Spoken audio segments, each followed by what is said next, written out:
மூளைச்சாவு அடைந்த மகனின் தோலை தானமாக வழங்கிய பெற்றோர்.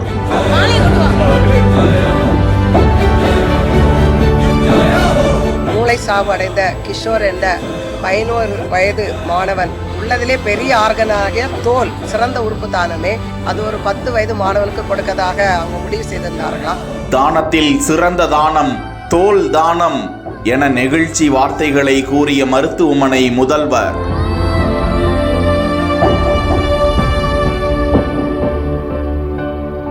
திண்டுக்கல் அருகே உள்ள நடுப்பட்டி பகுதியை சேர்ந்த பழனிசாமி ஒட்டன்சத்திரம் காவல் நிலையத்தில் காவலராக பணிபுரிந்து வரும் நிலையில் அவருக்கு திருமணமாகி ஒரு மகள் 2 மகன்கள். இதில் 11 வயதுடைய இளைய மகன் மாமுகோவிலூர் பகுதியில் செயல்பட்டு வரும் பள்ளியில் 6ஆம் வகுப்பு பயின்று வரும் நிலையில் சில தினங்களுக்கு முன்பு அந்த சிறுவனுக்கு காய்ச்சல் வந்திருக்கிறது. திண்டுக்கல்லில் உள்ள தனியார் மருத்துவமனையில் அனுமதிக்கப்பட்டு சிகிச்சை பெற்று வந்த நிலையில் காய்ச்சல் அதிகமானதால் வலிப்பு ஏற்பட்டு அந்த சிறுவனுக்கு மூளைச்சாவு ஏற்பட்டதாக கூறப்படுகிறது. இதனையடுத்து தனியார் மருத்துவமனையில் இருந்து திண்டுக்கல் அரசு மருத்துவக் கல்லூரி மருத்துவமனைக்கு அந்த சிறுவனின் உடல் எடுத்து வரப்பட்டு சிறுவனின் உடல் உறுப்புகளை தானமாக வழங்கி தங்களது பிள்ளை மூலமாக பிறர் உதவி அடைய வேண்டும், அதன் மூலமாக தங்கள் மகன் எப்போதும் வாழ்ந்து கொண்டே இருக்க வேண்டும் என எண்ணி கலங்கிய அந்த பெற்றோர் தானம் செய்ய எழுதி கொடுத்தனர்.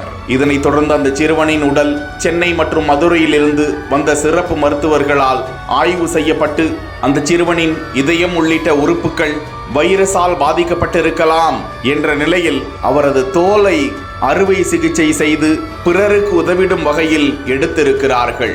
தொடர்ந்து அந்த சிறுவனின் உடலுக்கு அரசு மருத்துவமனை முதல்வர் சுகந்தி தலைமையிலான மருத்துவர்கள் மாலை அணிவித்து அரசு மரியாதை செய்தனர். தொடர்ந்து சிறுவனின் உடல் சொந்த ஊரான பெரியகோட்டை நடுப்பட்டி கிராமத்திற்கு எடுத்துச் செல்லப்பட்டு அங்கு வந்த மாவட்ட ஆட்சியர் பூங்கொடி அரசு சார்பில் மலர் வளையம் வைத்து அஞ்சலி செலுத்தினார்.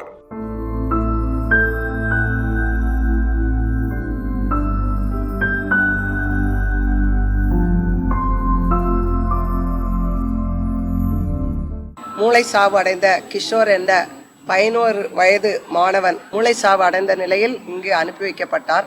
மதுரையிலிருந்து ஹாஸ்பிட்டலிருந்து வந்து அந்த பையனுடைய உள்ளதிலே பெரிய ஆர்கனாகிய தோல் எடுத்து சென்றிருக்கிறார்கள். ஸ்கின்னை வந்து ஹார்வெஸ்ட் பண்ணி எடுத்து சென்றிருக்கிறார்கள்.